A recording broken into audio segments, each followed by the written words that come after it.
बहुत सारे हमारे जीवन में रहमतें हैं।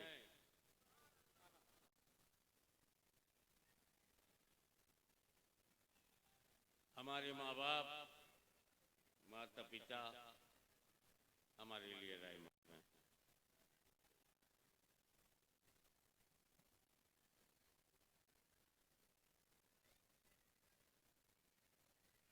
बहुत सारे दिल हमारे लिए रहमत हैं।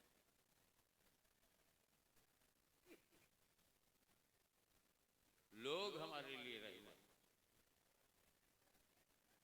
हमारा देश हमारे लिए रहमत है। लेकिन 135 करोड़ के लिए माँ बाप रहमत है अपने 4-5 बच्चों के लिए। मंत्री महोदय रहमत है अपने मंत्रिमंडल के लिए।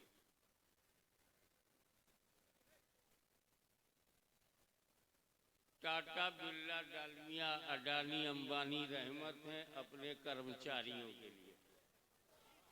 सब सीमित हैं, मगर मेरा नबी रहमत है सारे आलम के लिए। न सीमा है न सीमित है, न लिमिट है न लिमिटेशन है। करम सब पर है, कोई हो कहीं हो। करम सब पर है, कोई हो, हिंदू मुस्लिम सिख ईसाई कोई हो। नेशनलिस्ट कम्युनिस्ट सोशलिस्ट अपॉर्चुनिस्ट कोई हो। बुढ़ा बुढ़ी गुड्डा गुड्डी कोई हो, औरत मर्द बच्चे कोई हो, करम सब पर है। मोमिन हो काफिर हो, करम सब पर है। अपना हो पराया हो, करम सब पर है। नमाज पढ़ने वाला हो, मानने वाला हो, ना मानने वाला हो, करम सब पर है। अफ्रीका का काला हो, यूरोप का गोरा हो, भारत का सांवला हो, करम सब पर है। गोरा गोरी काला काली, समझ रहा है बंगाली? करम सब पर है। कोई हो, सैयद शेख मुगल पठान अंसारी कुरैशी मंसूरी, कोई हो, बाभन ठाकुर छतरी यादव, कोई हो, करम सब पर है। है किसी धर्म में ऐसा? इतना विशाल करम सब पर है। कोई हो और कहीं हो, ऐसा नहीं कि मदीने में हो, कहीं हो, करम सब पर है। कोई हो कहीं हो, चाहे हिंदुस्तान में हो, चाहे पाकिस्तान में हो, चाहे तुर्किस्तान में हो, चाहे अरबिस्तान में हो, चाहे इंग्लिस्तान में हो, चाहे कब्रिस्तान में हो।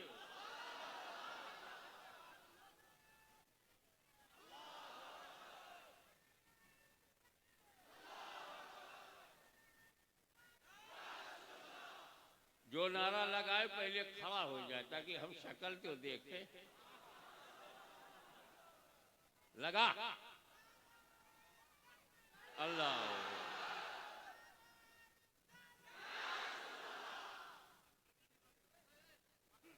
करम सब पर है। कोई हो कहीं हो, तुम ऐसे रहमतुल लिल आलमीन हो।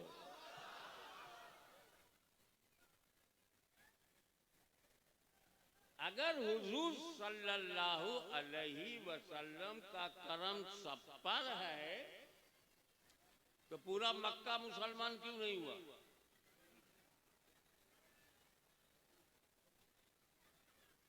अबू बकर सिद्दीक अकबर बन गए, अबू जहल जहालत का बाप ही रहा। अबू लहब जैसा चचा जहन्नम से नहीं बचा।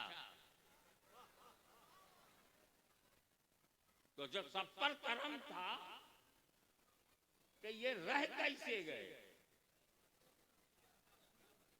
क्या रसूल ने चुन चुन कर सिलेक्टेड करम किया? मेरा नबी किसी देश का नेता नहीं है जो सेलेक्ट करे, चमचों को इकट्ठा करे। वो नेता नहीं, महबूब है, मतलूब है, मंसूस है। आप ऐसा करें, आप पैर से बोलें, हाथ से बोलें, मुंह से ना बोलें। हाथ से चलाओ, मारो, पीटो, आवाज ना आए। कैसे ये कुछ नेता लोग हम लोगों को मारते हैं, आवाज नहीं आती। सीखो, मुंह से मत बोलो। अच्छा मर्द चुप हो गए तो औरतों को शौक शुरू हो गया। करम सब पर है। तो जब सब पर है तो सबको फायदा क्यों नहीं हुआ?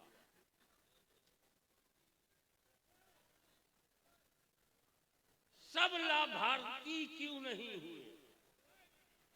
सबको फायदा क्यों नहीं हुआ? अबू बकर जन्नत में, अबू जहल जहन्नम में, और करम सब पर है। अब आपको कैसे समझो? मुझको बहुत ऊंचाई पर बैठा दिया गया और आप नीचे बैठे हो तो जरा गैप लंबा है, कैसे समझाऊं? ऐसे समझो किसान भाइयों, मजदूरों, सुन्नी गरीबों, ऐसे समझो कि पानी बरसा है, टूट के बरसा, झमाझम दिन भर। 4 बजे शाम को बंद हुआ। तो खां साहब अपने घर से बाहर निकले तो देखा सड़क के गड्ढे में थोड़ा सा पानी है। आगे बढ़े, अरे पोखरे में तो उससे ज्यादा पानी। जब आगे बढ़े तो देखा यार नदी में पानी बह रहा है। और जब समंदर के किनारे पहुंचे और हिंद महासागर को देखा, अरे इतना पानी। वहीं पहाड़ी पे चढ़ गया। पहाड़ी की चोटी पर गया तो देखा एक बूंद पानी नहीं।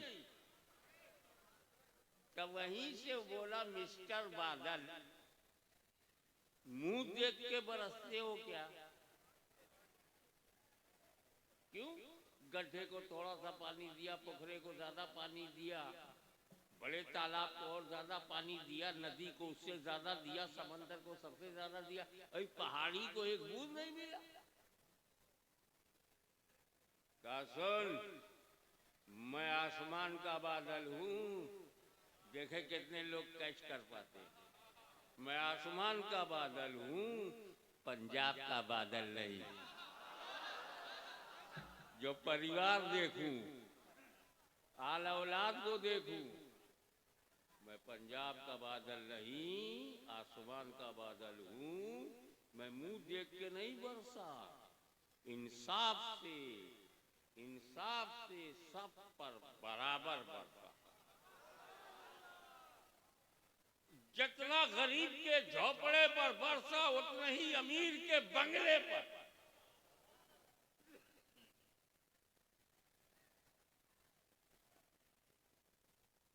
जितना मैं सड़क पर बरसा, उतना ही गड्ढे पर, उतना ही पोखरे पे बरसा, बराबर।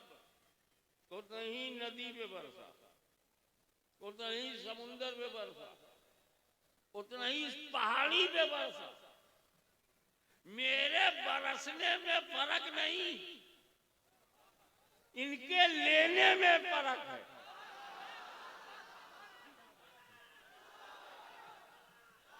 बरसने में फर्क नहीं, इनके लेने में। जिसने जैसा दामन फैलाया उसको वैसा ही मिला। अली मुर्तजा ने अपना दामन फैलाया, भर गया। उस्माने गनी ने ज्यादा फैलाया और भर गया। फारूक आजम ने दामन फैलाया और बढ़ गया। सिद्दीक अकबर ने सबसे ज्यादा दामन फैलाया, सबसे ज्यादा मिला।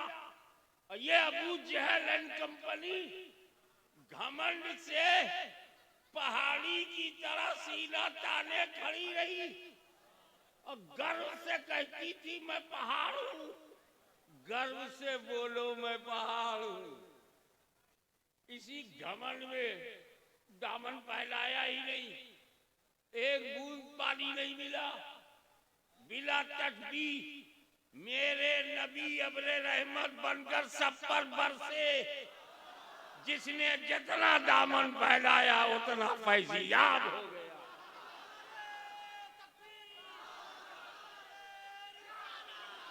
से नारा ना लगाया जाए, क्योंकि जज्बा तो है। जो स्टेज पर बैठे हैं उनमें भी तो सुन्नियत की गर्मी है, एक्साइटमेंट तो उन्हें भी होता है ना। जोश खड़े हो गए, नारा लगा दिया, कोई हर्ज नहीं।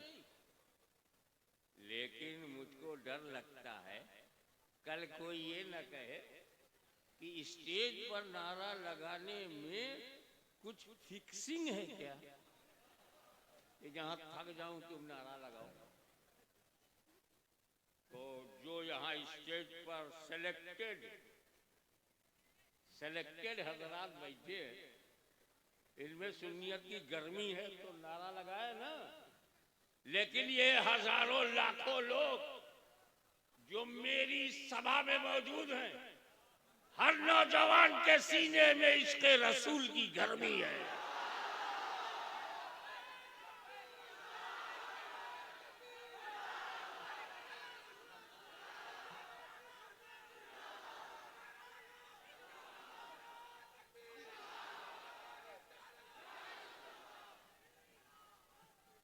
जब आवाम इकट्ठा होती है तो सत्ता परिवर्तन होता है।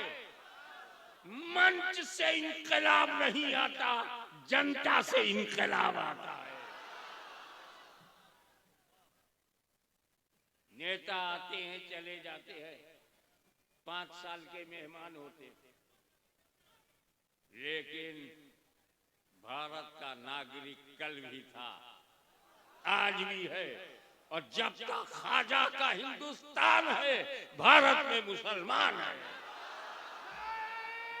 मना किया, मना किया, पब्लिक लगाएगी, आपने लगा।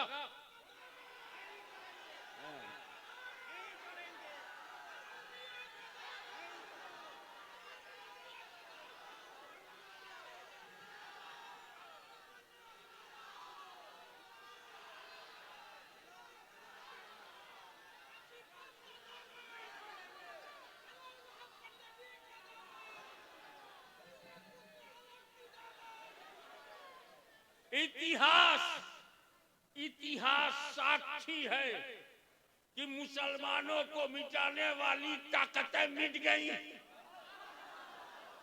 उनका नाम नहीं मालूम। जब खानदाने फातिमा को मिटाने के लिए यजीद निकला, हुसैन की नस्ल छा गई, यजीद की नस्ल खत्म हो गई। हमें डराओ मत सोशल मीडिया में। हम बद्र में नहीं डरे, उहुद में नहीं डरे, खैबर में नहीं डरे, करबला में नहीं डरे, बंगाल में नहीं डरे, बिहार में नहीं डरे, भारत में नहीं डरे, तो ये कुछ छोटी छोटी चंदेबाज पार्टी ये हमको डराने चली है। अरे पेड़ वो गिरता है जिसकी जड़ें कमजोर। इस्लाम तुम्हारा बाप भी नहीं मिटा सकता, क्योंकि इसकी जड़ों में हुसैन का खून है।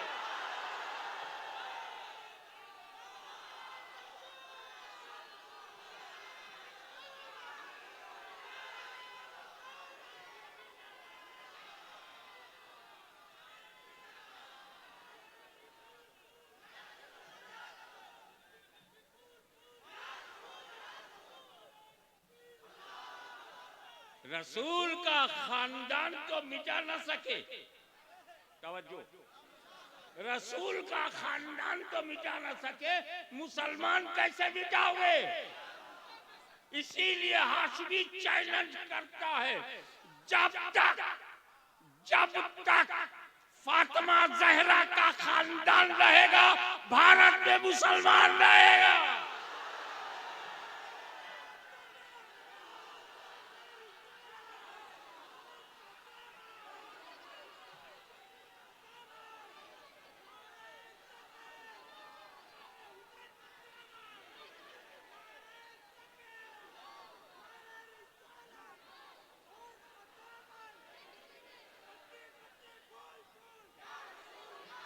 अब जोश, हिम्मत और जज्बा से भरपूर हो गए तो कम टू दी पॉइंट। मैंने जो आज पढ़ी है उसमें 2 काफिरों का जवाब है। कभी इस पॉइंट ऑफ व्यू से, इस दृष्टिकोण से भी तो देखा करो। इन्ना अरसलनाका वमा अरसलनाका इल्ला रहमतल लिल आलमीन। काफिरों ने 2 एतराज किया था, अब उन्हें बोलने दीजिए। अब उनके मुकद्दर में जब नहीं है, आप बजाइए। और एक गुजारिश है, जो बोलते उन्हें बोलने दो, आप चुप ना कराइए। चुप कराना बंद करो भाई, चुप मत कराओ। चुप करा रहे हैं आप लोग, वॉलेंटियर बैठ जाए, चुप मत कराओ। वो ऊपर से बोले नीचे से बोले, बोलने दो। वो जबान नहीं, हवा है, चाहे कहीं से निकल जाए। आप चुप कराना बंद कर दीजिए, वॉलेंटियर साहब बैठ जाइए, और जो बोलते उन्हें बोलने दीजिए प्लीज। काफिरों के सामने नहीं बोलते, कम से कम अपनों में तो बोल रहे हैं। काफिर आ जाए, कोई बजरंग दली तक चुप रहेंगे, अली अली करने वालों के सामने बोले, ठीक है बोलो, मुकद्दर जैसा होगा वही तो करोगे। चुप कराना बंद कीजिए प्लीज। मैं देख रहा हूं, मुझे नजर आ रहा है कि कुछ लोग इंतजाम में लगे हैं, छोड़ दीजिए। वो गाड़ी जा रही है, जगह बना रही है, और आप बोलेंगे तो मुझे बहुत अच्छा लगेगा। आप डिस्टर्ब करेंगे, मुझे बहुत अच्छा लगेगा। क्यों? मुझे रेस्ट मिलेगा। In this condition, rest is the best policy.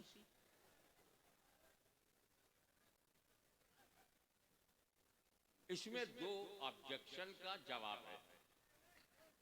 एक, अबू जहल एंड कंपनी का कहना था कि तुम रसूल नहीं हो, अल्लाह के भेजे हुए नहीं हो, लस्ता मुरसला। क्या बोलता था? तुम भेजे हुए नहीं हो। अजीब भेजा था उसका कि अल्लाह के भेजे हुए को नहीं समझा। बोले लस्ता मुरसला, अल्लाह ने आपको नहीं भेजा। तो उन काफिरों का जवाब है अरसलना का, नहीं हमने भेजा है। और एक दूसरे काफिर हैं जो कभी कभी नमाज पढ़ते हुए वे दिखते हैं। उन्होंने कहा नहीं, रसूल तो हैं, नो डाउट ये रसूल है, अल्लाह का भेजा हुआ बंदा है, लेकिन हमारी तरह उनका जवाब दिया, अबे तू तो अपनी बीवी बच्चों के लिए भी रहमत नहीं है, ये तो रहमतुल्लिल आलमीन है, तेरी तरह कैसे होगी? तो रहमत बनाकर किसने भेजा? भेजना जानते हो? भेजना बहुत बोलते हो। चिट्ठी भेजी, अब्बा को रुपया भेजा, कई आदमी भेजे, भेजा भेजी भेजे बोलते हो ना। ये भेजना तुम्हारे भेजे में आ जाए तो आज समझ में आ जाए। ये भेजना जानते हो? भेजने के लिए 3 बात का होना जरूरी। अगर 3 में से एक भी कम हुआ नहीं भेज सकते, असंभव। 3 बात होना जरूरी है। नंबर 1, भेजने वाला। भेजने वाला नहीं है तो कौन भेजेगा? दूसरा, आने वाला। आने वाला नहीं तो क्या भेजोगे? तीसरा, पाने वाला। पाने वाला नहीं, कहां भेजोगे? पहले जमाने में पोस्ट कार्ड भेजते थे तो भेजने वाला मैं, जाने वाला पोस्ट कार्ड, पाने वाला एड्रेस। अभी मैं कोई हट करके आता है, जमजम खजूर भेजता है तो भेजने वाला हाजी, जाने वाला खजूर, पाने वाला उसका दोस्त। अगर ये 3 में से एक भी कम हो जाए तो क्या भेजोगे? कौन भेजेगा? कैसे भेजेगा? क्या भेजेगा? और अल्लाह ने कहा मैंने भेजा है, रसूल को भेजा है तो इस भेजने में भी तीन चाहिए, भेजने वाला, आने वाला, पाने वाला, और तीनों है। भेजने वाला अल्लाह, आने वाले रसूलुल्लाह, और बंदों की तरफ अल्लाह ने रसूल को बंदों की तरफ भेजा। भेजने वाला अल्लाह, आने वाले रसूलुल्लाह, बंदे। तो बीच की कड़ी कौन है? अल्लाह और बंदे के बीच की कड़ी। और एक बात याद रखो, जो बीच में होता है ना ऊपर के बराबर होता है ना नीचे के बराबर। जो बीच में होता है, एक लड़का आया घर पे, dad I stood second division in my examination. Dad, मैंने जब अंग्रेजी पढ़ना शुरू किया तो मैंने पूछा, भैया अब्बा को क्या कहते हैं अंग्रेजी में? बोले फादर।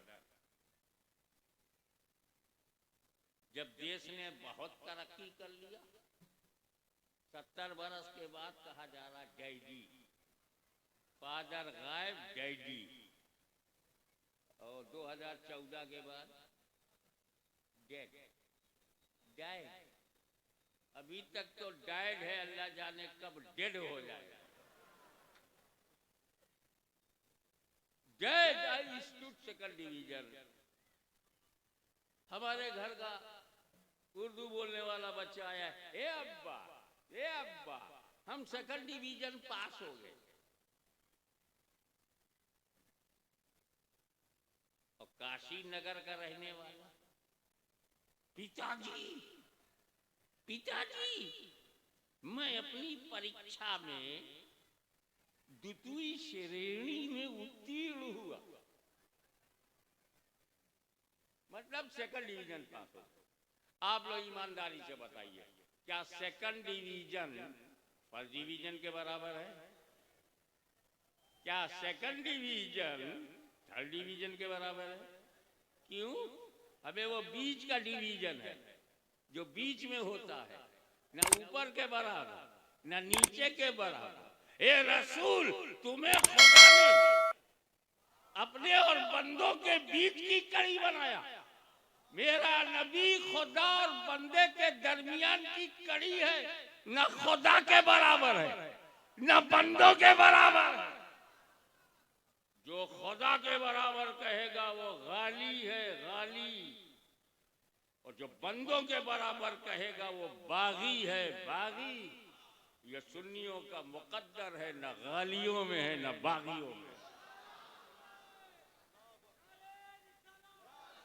अरे साथ दिया करो, नारा लगा रहा है।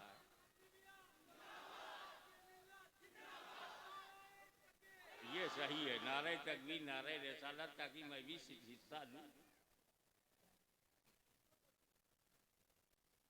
और बीच वाले की एक क्वालिटी और बताऊं ना, ये बीच वाली उंगली ऊपर वाली से डायरेक्ट मिलती है।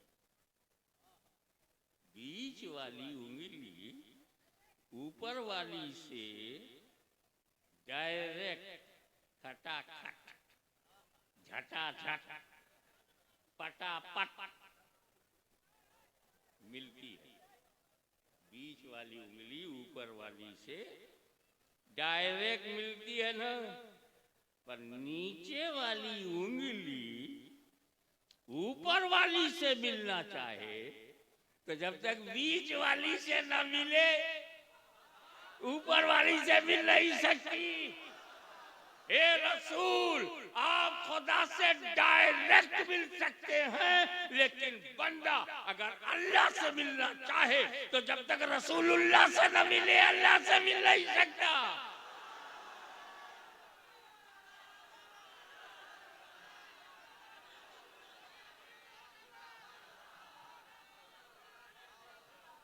वो एक ऐसा उदाहरण, हरण बहुत मशहूर है। 13 साल तक कहीं और रहना पड़ा। हरण, तो ये उदाहरण, ऐसा उदाहरण दे रहा हूं कि हिमालय अपनी जगह से हिल सकता, गंगा उल्टी बह सकती है, मेरे उदाहरण को कोई हिला नहीं। आओ आलम ख्याल में, विचारों की दुनिया में देखें 1400 साल पहले क्या था। ईमान नहीं लाए थे तो उनका नाम था उमर इब्ने खत्ताब। ईमान नहीं लाए थे और हुजूर की बड़े मुखालिफ, पक्की दुश्मनी रखते थे। सुस्त काबे की तरफ, काबे की दीवार से पीठ लगाकर बैठे, काबे का अदब भी नहीं किया। पीठ लगाना अदब नहीं है। काबे की दीवार से पीठ सटाना अदब नहीं है। और सटा के बैठे, काहे को अदब करें जब ईमान नहीं है। तो जहां तुम ये देखो कि काबतुल्लाह की तरफ कौन पीठ किए हुए है या रसूलुल्लाह की जाली की तरफ कौन पीठ किए, समझ जाना। ये अदब कैसे करे जब ईमान नहीं है। पीठ लगाए बैठे थे, इतने में एक चुगलखोर आया। चुगलखोर चुगली खाने वाला, इधर की उधर, उधर की इधर। हमारी जमात में चुगलखोर बहुत एक्टिव है, कर्मठ सदस्य हैं चुगलखोरी संगठन के। चुगली खाते मेरे पास आए, हाशमी मियाँ आप मौलवी से आजम के बेटे हो, शेखुल इस्लाम के सगे भाई, गौसे आजम की औलाद हैं आप। मैं कहा आपको कोई तकलीफ? अरे मुहद्दिस आजम का मैं बेटा बना, आपका क्या लेना देना उससे? नहीं, ये नहीं है। मैं मुफ्ती साहब के पास गया था, तो मुफ्ती साहब आपको ये कह रहे थे, ऐसा कह रहे थे, वैसा कह रहे थे, ये भी कह रहे थे, बड़ा बुरा कह रहे थे। मैंने कहा अस्तगफिरुल्लाह, मुफ्ती साहब इतने पढ़े लिखे काबिल आदमी है और इतना झूठा इल्जाम लगा रहे हैं। मैं अस्तगफिरुल्लाह पढ़ने लगा। मेरे यहाँ से उठ के मुफ्ती साहब के यहाँ गया, मैं हाशमी मियाँ से मिला था, वो आपको ये कह रहे थे, ऐसा कह रहे थे, वैसा कह रहे थे, बुरा कह रहे थे। मुफ्ती साहब उधर माफ तौबा कर रहे, माज़अल्लाह। पूरी दुनिया का सफर किया, 5 महाद्वीप में तकरीर किया, पूरी दुनिया देखा, इसके बाद भी इतना तजर्बा नहीं कि बिला तहकीक के मुझ पर इल्जाम लगा रहे हाशमी मियाँ। ना मुफ्ती साहब ने मुझे कहा था, ना मैंने मुफ्ती साहब को कहा था। चुगलखोर अपना काम कर गया।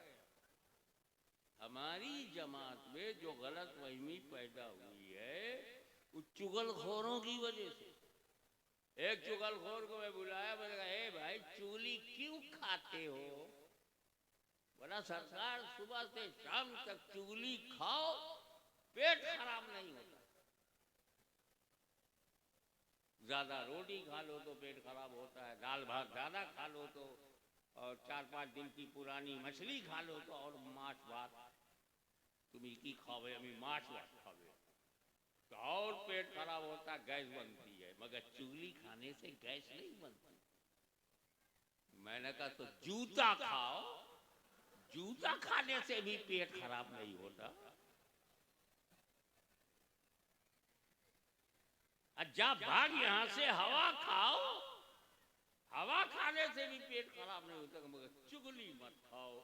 इस चुगली से 2 भाई लड़ जाते हैं, बाप बेटे लड़ जाते हैं, 2 आलिम लड़ जाते हैं, 2 पीर लड़ जाते हैं, 2 सिलसिले वाले लड़ जाते हैं। ये चुगलखोरी बंद करो।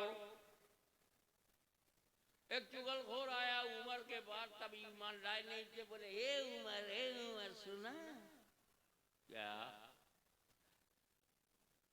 39 अरब मुसलमान हो गए, देखते देखते 39 अरब बिकेम मुस्लिम।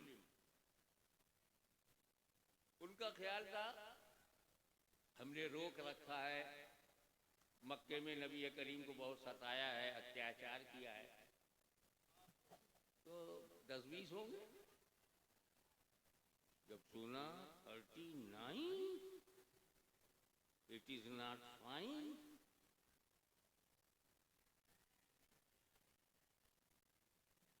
गुस्सा, बिहार की बोली में अगिया बैताल, आग लग गई। आंखें निकाल के, मुंह फुलाई के, छाती दिखा के, 56 इंच की वहीं से लिया। अरे उस दौर की नकल करते हो जब वो कुफ्र में थे, उस दौर की नकल करो जब ईमान में आ गया। छाती दिखा के, मुंह फुला के, तलवार निकाल के, धार दिखाई के, हवा में लहराई के, गुस्से में बोले 39 हो गए, 39 बस, अब 40वां नहीं होने दूंगा। क्या बोले? 40वां नहीं होने दूंगा। समझो भाई, कहीं पे निगाहें, कहीं पे निशाना। आप लोग 40वां करते हैं ना अपने बाप दादा का, बोले 40वां नहीं होने दूंगा। उनका कहना यह था, जाऊंगा नबी करीम सल्लल्लाहु अलैहि वसल्लम को माज़अल्लाह कत्ल कर दूंगा। जब वही नहीं रहेंगे तो 39 के 39 रह जाएंगे, 40वां कोई होगा ही नहीं, 40वां नहीं होने दूंगा। क्या बोले? 40वां। ठहर के सोच, 40वां नहीं होने दूंगा।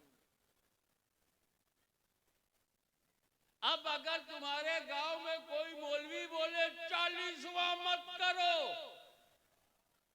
झगड़ा मत करना, समझ जाना पुरानी बोली दोहरा रहा है। एक बात ईमानदारी से बताओ कि जब उमर इब्ने खत्ताब ने कहा था 40वां नहीं होने दूंगा, किस हालत में थे? जोर से और जोर से, बहुत जरूरी पॉइंट है, इसलिए जगा रहा हूं। कुब्र की हालत है, 40वां नहीं होने दूंगा। किस हालत में बोले? अब अगर किसी ने कहा 40वां ना करो, हम उसकी हालत समझ जाएंगे।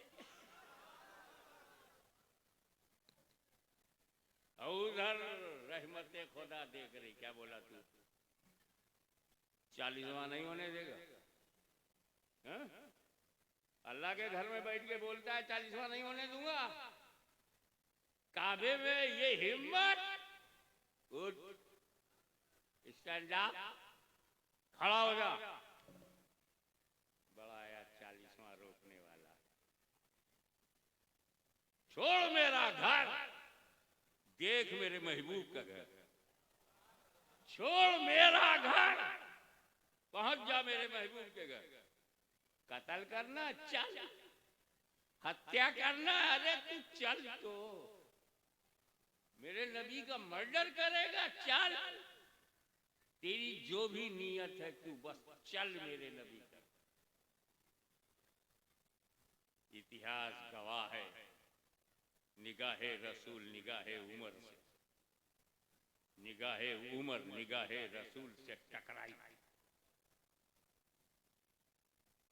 दामन उमर को हिलाकर रसूल ने कहा, क्या तेरे ईमान लाने का टाइम नहीं आया?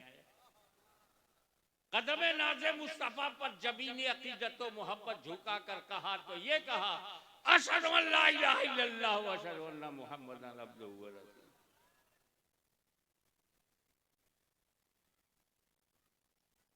गए के 40वां रोकने, खुद ही 40वें मुसलमान हो गए।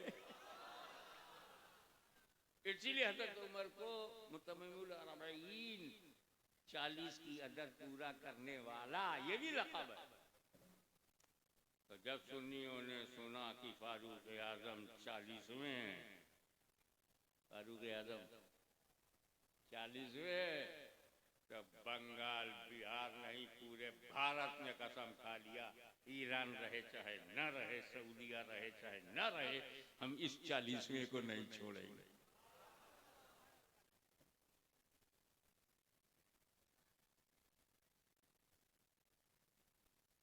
अब एक बार बताओ, अल्लाह कहाँ मिला उमर को? अल्लाह के घर में मिला, रसूलुल्लाह के घर में मिला। पोल खुल गया। पहले आलम ख्याल में बड़े अदब से अर्ज किया, सरकार अब तो आप हजरत उमर हैं, आका उमर हैं आप, अब आप अमीरुल मोमिनीन होंगे, खलीफतुल मुस्लिमीन होंगे, इंतखाबे रहमतुल लिल आलमीन। ये बताइए आपको अल्लाह मिला कब? छोटा सवाल, सरकार छोटा सा जवाब। या फारूक आजम, आपको अल्लाह मिला कब? बोले सुन, मैंने काबे पे कब्जा किया, अल्लाह नहीं मिला, और तुम तो हाजिर अस्वद चूमते हो, मैं तो चाटता था, कोई रोकने वाला नहीं था। और जब मैं कुब्र की हालत में था तो बड़ा वो था, वो क्या बोल रहा, बहुत वो। ऐसे समझ जाओ, अबू जहल बहुत बड़ा गुंडा था ना, मक्के के सबसे बड़े गुंडे का नाम क्या है? अबू जहल। वो भी इनसे डरता था, ये बड़े वो थे। खुदा नहीं मिला। मुत्ताब पे कब्जा, खुदा नहीं मिला। हतीम पे कब्जा, खुदा नहीं मिला। मकाम इब्राहिम पे कब्जा, खुदा नहीं मिला। काबे पे कब्जा, खुदा नहीं मिला। जब दामने मुस्तफा मिला तो खुदा मिला। फारूक आजम ने हकीकत खोल दी। ए मेरे रसूल का कलमा पढ़ने वालों, काबे पे कब्जा करने से खुदा नहीं मिलता। समझो मैं कहाँ कह रहा हूँ। कहते हमारा कब्जा काबे पे है, हमारा कब्जा मदीने पे, हमारा कब्जा मुसल्ले पर है। तो इन नादानों से कहो, कब्जा से खुदा नहीं मिलता। कब्जा तो अबू जहल का भी था, उमर इब्ने खत्ताब का भी था, मगर खुदा नहीं मिला। काबे पे कब्जा करने से खुदा नहीं मिलता, दामने मुस्तफा को पकड़ने से खुदा मिलता है।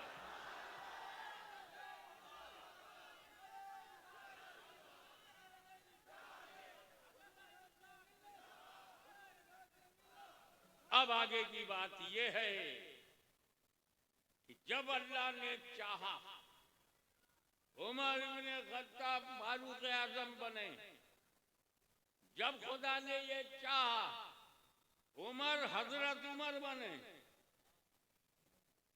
तो डायरेक्ट काबतुल्लाह से नहीं बुलाया, रसूलुल्लाह के पास भेजा।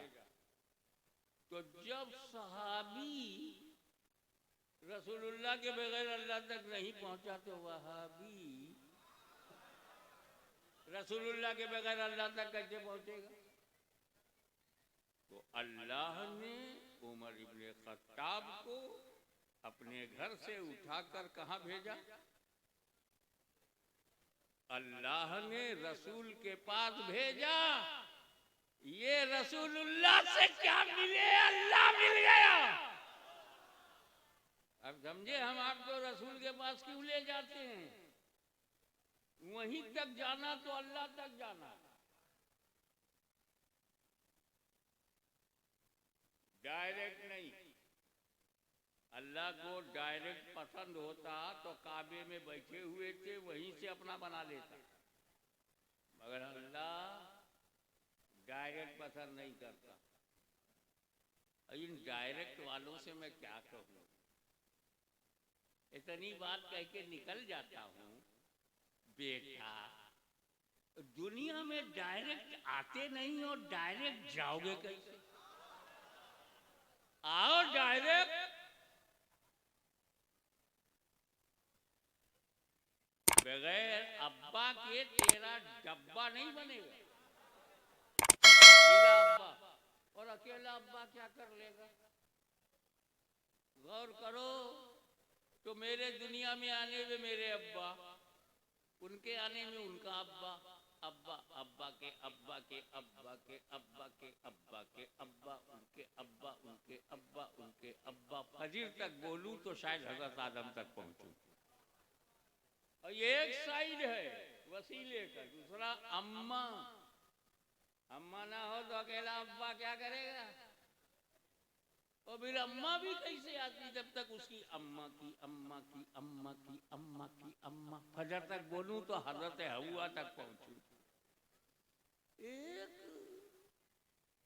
6 इंच का बच्चा और इतना वसीला और जाएगा डायरेक्ट।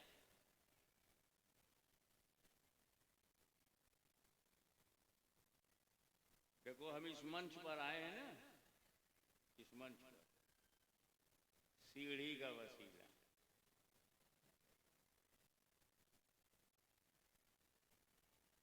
डायरेक्ट कौन आ सकता है? बंदर, वहीं से जंप मारे आ जाए। भाई हम लोग इंसान हैं, बंदर नहीं हैं। जाओ बंदर वाली जमात में। अरे समझा करो यार।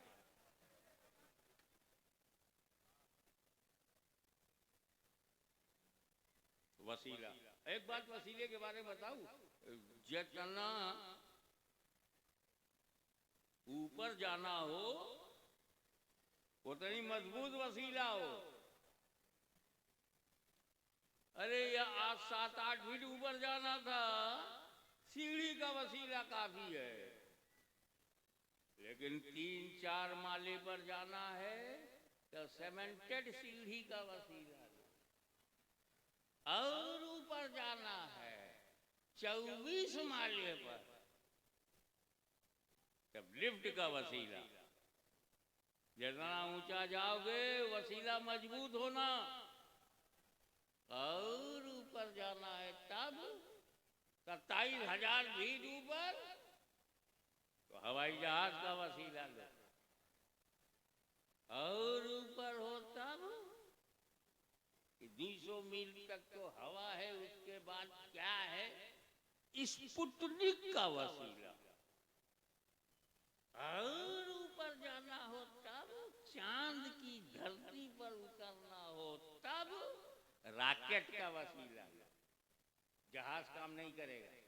क्या समझे? जितना ऊंचा जाना हो उतना ही मजबूत वसीला हो। और मेरे खुदा से ज्यादा, तवज्जो, मेरे खुदा से ज्यादा कोई बुलंद तर नहीं, और वसीलों में मेरे रसूल से ज्यादा कोई वसीला मजबूत तर नहीं। उसकी बुलंदी का जवाब नहीं, मुस्तफा की रसाई का जवाब।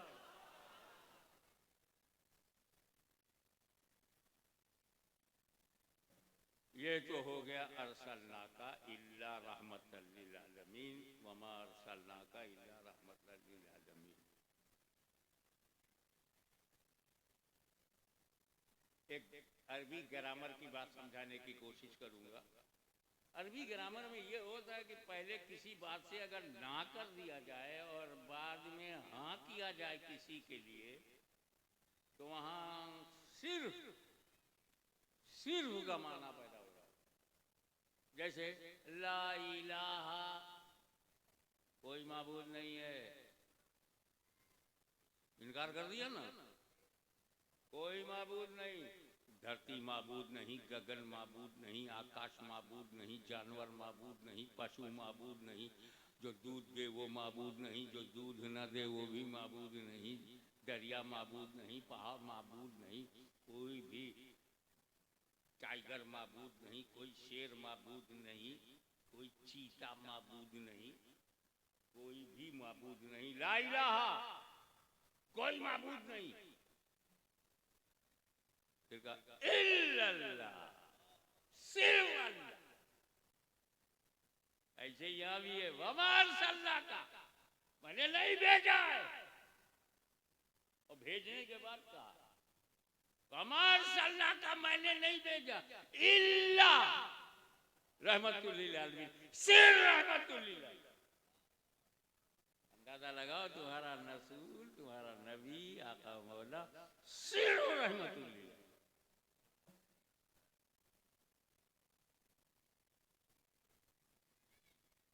ये मोहब्बत भरी दुनिया है और भारतवर्ष की ये विशेषता है, इसका खूबी है, इसका खूबसूरती है भारत की कि यहाँ भक्ति है, भक्ति में शक्ति है, यहाँ मीत है, प्रीत है, गीत है, संगीत है, प्रेम है। ये अफगानिस्तान की तरह पत्थरों की दुनिया नहीं है, प्यार की दुनिया, मोहब्बत की दुनिया। 70 साल से नेता लड़ाते लड़ाते मर गए, जनता लड़ने को तैयार नहीं, क्योंकि ये गीत का माहौल है, प्रीत का माहौल है, प्रेम का माहौल। यहाँ चिश्तियों का रंग है, कादरी दबंग है। प्यार और मोहब्बत की दुनिया है भारत का, ये हुस्न है, उसकी ब्यूटी है। ना शासक मिटा पाया, ना अंग्रेज मिटा पाया, ना ये रंगरेज मिटा रहा है। ये भारत का हुस्न है। This is the beauty of India. यहाँ भाई भाई में प्यार है, भाई बहन में मोहब्बत है, दोस्त से मोहब्बत है, पीर से मोहब्बत है, उस्ताद से मोहब्बत है, गुरु से मोहब्बत है। गुरु से तो इतनी मोहब्बत है कि संत कबीर ने कहा, गुरु गोविंद दो खड़े काके लागू पाए, बलिहारी गुरु आपने गोविंद दियो बताए। ऐसा गुरु का मामला। और कुछ लोग तो देश को गुरु नहीं बनाए, मगर विश्व गुरु बनाने के चक्कर में। ठीक है बनाओ, मगर ये भारत की सुंदरता है, यहाँ प्रेम है, मोहब्बत है। कुछ बाहर से नफरत वाले आए थे, मोहब्बत वालों ने वापस कर दिया। चलो नहीं समझे तो बाद में समझ लेना, ये मोहब्बत की जमीन। और इन मोहब्बतों में कुछ ऐसे मित्र मिलते हैं कि उनकी मोहब्बत का जवाब नहीं।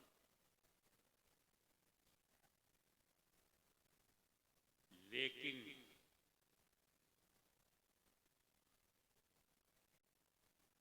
इस मोहब्बत भरी दुनिया में दोस्त की मोहब्बत को मोहब्बत कहते हो, भाई की मोहब्बत को मोहब्बत कहते हो, बाप की मोहब्बत को शफकत कहते हो, बीवी की मोहब्बत को मोहब्बत कहते हो, औलाद की मोहब्बत को मोहब्बत करते हो। लेकिन इन्हीं मोहब्बतों में एक अलग मोहब्बत है, मां की मोहब्बत। मां की मोहब्बत, मां से ज्यादा मोहब्बत करने वाला पूरे बंगाल में तुझे नहीं मिलेगा। मां से ज्यादा मोहब्बत करने वाला पूरे भारत में नहीं मिलेगा। मां से ज्यादा मोहब्बत करने वाला परिवार में नहीं मिलेगा। इसीलिए सबकी मोहब्बत को मोहब्बत कहते हो और मां की मोहब्बत को मोहब्बत नहीं कहते। ममता, मदरहुड, ममता। हमारे यूपी में तो ममता नहीं है, तुम्हारे पास घर में भी है और परदेश में भी है। मां की मोहब्बत को मोहब्बत नहीं, ममता कहते। एक अलग लफ्ज बनाया गया मां की स्पेशल मोहब्बत को बताने के लिए। वेरी वेरी स्पेशल मोहब्बत, दैट इज ममता।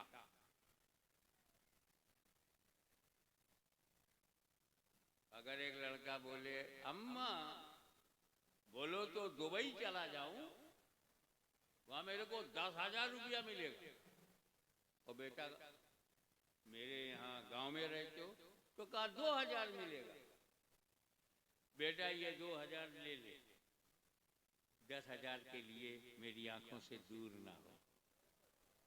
ये बाकी मोहब्बत, मैं झाड़ू बर्तन करके तुझे पाल लूंगी मगर मेरी नजरों से तू उजलना। मैं अपनी माँ बहनों को समझाना चाहता हूँ कि मैं बहन की मोहब्बत को भी मानता हूँ। बीवी भी अपने शौहर से मोहब्बत करती है, कब करती है?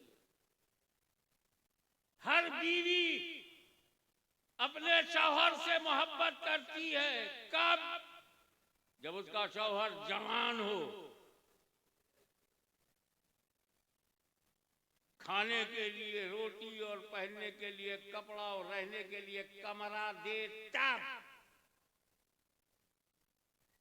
उसका मेंटेनेंस को ले, तब दाना पानी खिलाए पिलाए, तब कपड़ा लाकर दे, तब बीवी मोहब्बत करती है।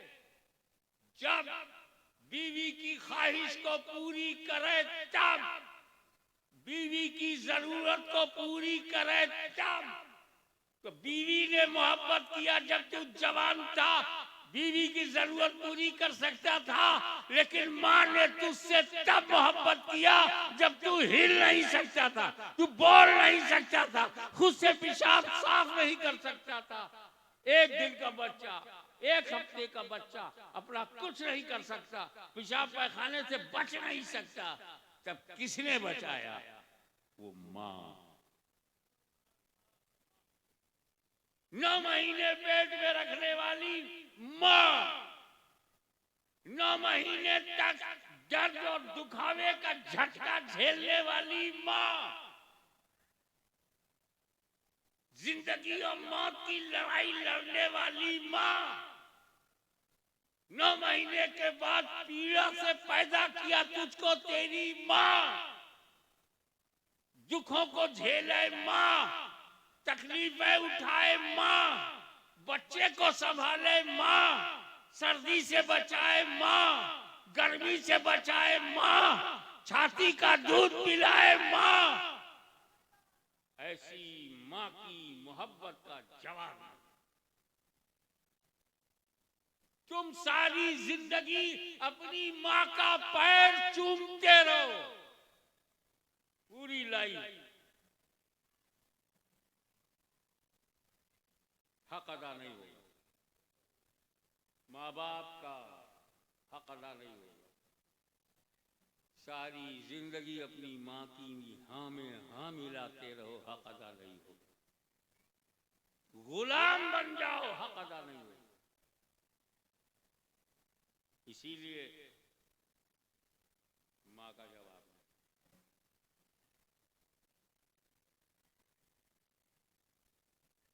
एक सहाबी ने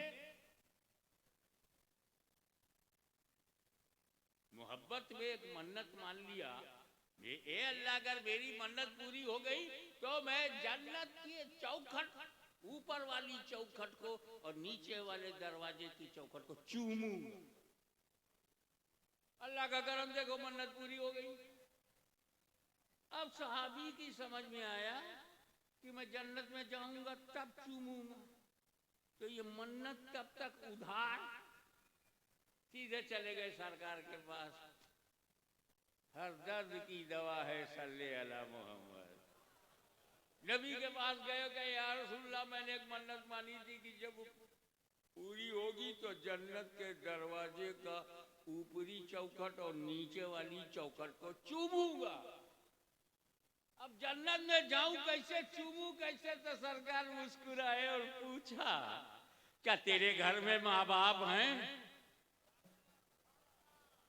अंदाजा लगाइए, क्या तेरे घर में माँ बाप है? कहा या रसूलल्लाह, अल्हम्दुलिल्लाह मेरे बाप भी है और मेरी माँ भी है। कहा जा अपने बाप का माथा चूम ले और अपनी माँ के कदम को चूम ले, जन्नत की चौखट चूम लिया।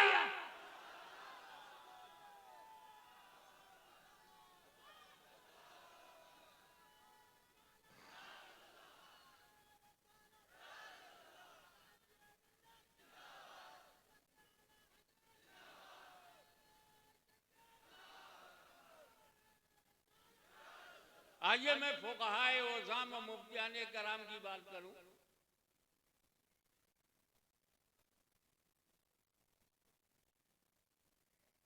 कि मज़ार को चूमना कैसा है।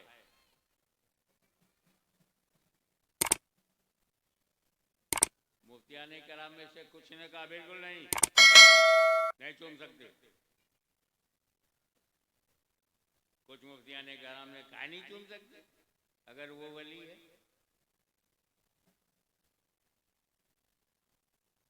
एक नहीं है, मतभेद है।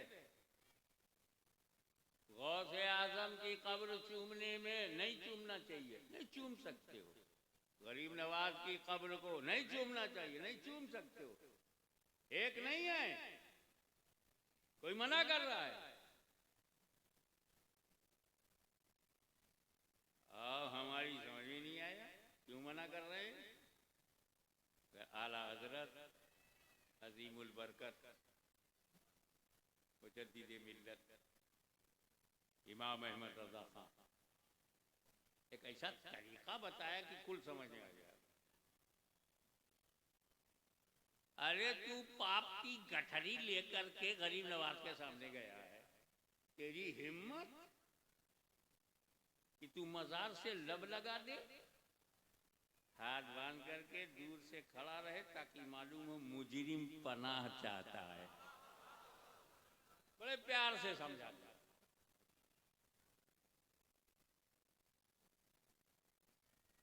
मैंने एक बीच का रास्ता निकाला कि जो लोग कब्र चूमने को मना करते हैं वो भी खुश हो जाएं और जो चूमने को जायज कहते हैं वो भी खुश हो जाएं। मैंने एक बीच का रास्ता निकाला। अबे कब्र मत चूम, गिलाफ उठा ले, गिलाफ चूम ले, वो कब्र थोड़ी है। गिलाफ उठाया और गिलाफ चूम लिया, गिलाफ तो कब्र है नहीं, कब्र है। वो भी खुश, ये भी खुश, मैं भी खुश। हमारा मतलब कहने का सिर्फ इतना है, कहाँ गौसे आजम, कहाँ गरीब नवाज, कहाँ मखदूम अशरफ। चूमने में इख्तिलाफ, लेकिन एक नहीं, सारे के सारे मुफ्तियाने किराम, सारे के सारे फुक़हा, सारे के सारे उलमाए दीन का इत्तेहाद है, इत्तेफाक है, एक मत है कि बेटा अपनी माँ की कब्र को चूम सकता है। सोचो, गौसे आजम की कब्र चूमूं कि न चूमूं, मगर अम्मा की का चूमो। आला हज़रत कहते हैं चूमो, जो हराम कहते हैं वो भी कहते हैं चूमो माँ की कब्र।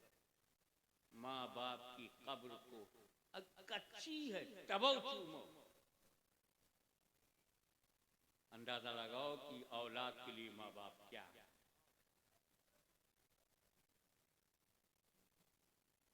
एक सहाबी आए हुजूर के पास, या रसूल अल्लाह, मेरे अब्बा बगैर पूछे मेरी पॉकेट से रुपया निकाल लेते हैं, मैं क्या करूं? विदाउट परमिशन अब्बा नोट निकाल लेते हैं। तो सरकार ने क्या कहा, अंता वो मालो का ले अभी, तू वो तेरा माल सब तेरे बाप का, तुम प्रॉपर्टी हो अपने बाप की। कैसे हिम्मत पड़ी आदेश देने की। तो माँ के कदमों के नीचे जन्नत और अम्मा घर में, तो जन्नत घर ही में तो है। काहे बीवी के चक्कर में जन्नत छोड़ देते, औलाद के चक्कर में जन्नत छोड़ देते। क्योंकि माँ से ज्यादा चाहने वाली कोई दुनिया में, मोहब्बत करने वाली नहीं। लेकिन एक वक्त ऐसा आता है कि मां भी कोई मदद नहीं करती,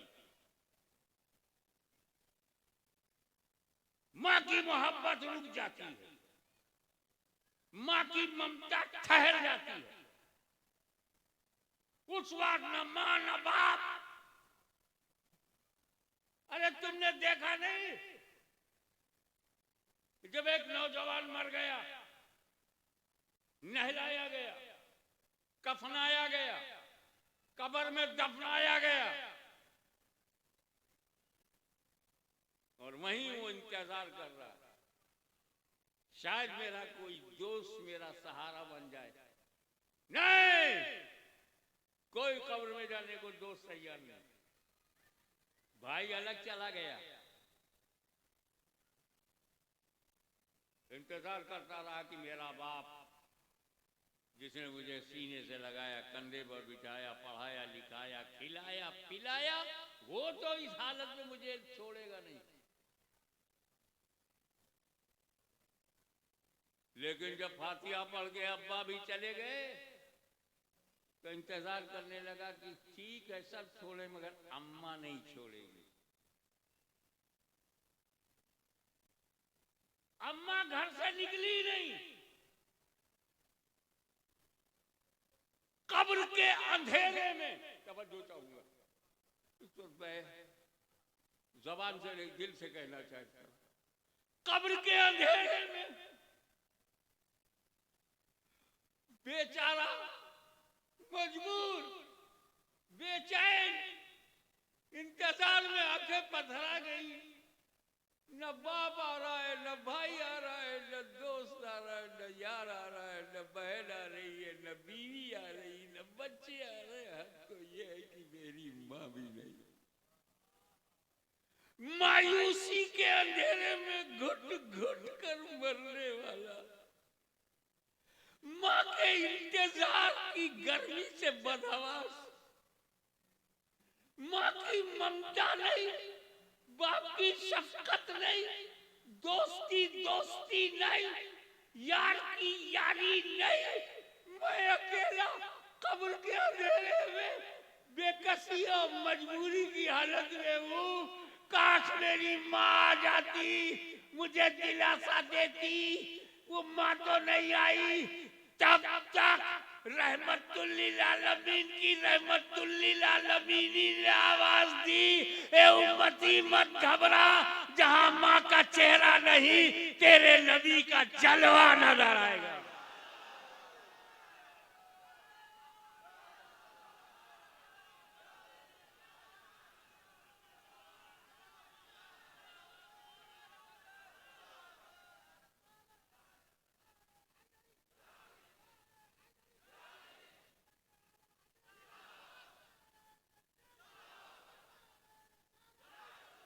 वो तुम्हारा बाप था, तुम्हारी माँ थी, उसकी सीमाएं घर तक थी, मगर मैं रहमतुल्लिल आलमीन हूं और मैं तुम्हारी जान से ज्यादा करीब हूं। अन्नबी औला बिल मोमिनीना मिन अनफुसिहिम, नबी मोमिन की जान से जैसे ही उम्मती बेजान होने लगा तो मोमिन की जान से जो करीब था उसने अपना चेहरा दिखाया। इधर फरिश्ते ने पूछा, मा कुंता तक़ूलु फी हाज़र रजुल, तुम इस आदमी के बारे में क्या कहा करते थे? उधर मदीने वाले का जलवा सामने, उम्मती माँ को भूल गया, बाप को भूल गया, सारी दुनिया को भूल गया और जलवे रसूल में नहाने लगा। ऐसा रसूल जो हमें बंगाल में भी न छोड़े, जिंदगी में भी न छोड़े, जवानी में भी न छोड़े, बुढ़ापे में भी न छोड़े, और जब सारी दुनिया छोड़ दे कब्र में तो कब्र में न छोड़े। वो रसूल जिसने हमें दुनिया में नहीं छोड़ा, कब्र में नहीं छोड़ा, हश्र में नहीं छोड़ेंगे, जन्नत में नहीं छोड़ेंगे, तो बंगाल का मुसलमान कसम खाता है हम अपनी जान दे देंगे मगर रसूल को नहीं छोड़ेंगे।